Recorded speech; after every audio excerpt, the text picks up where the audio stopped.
The restoration of one of the first popular priced cars made by BSA between 1929 and 1939 in the UK, that was fitted with not only independent front suspension but also front wheel drive.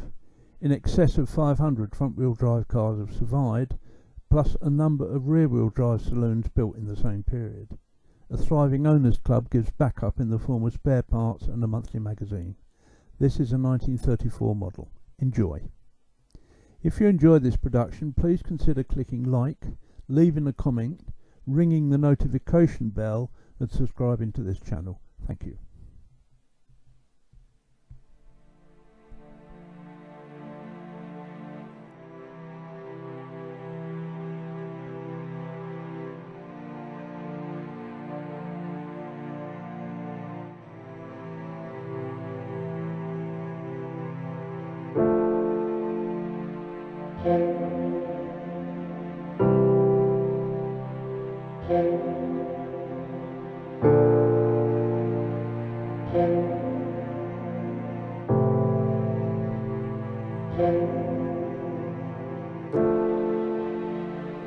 Thank you.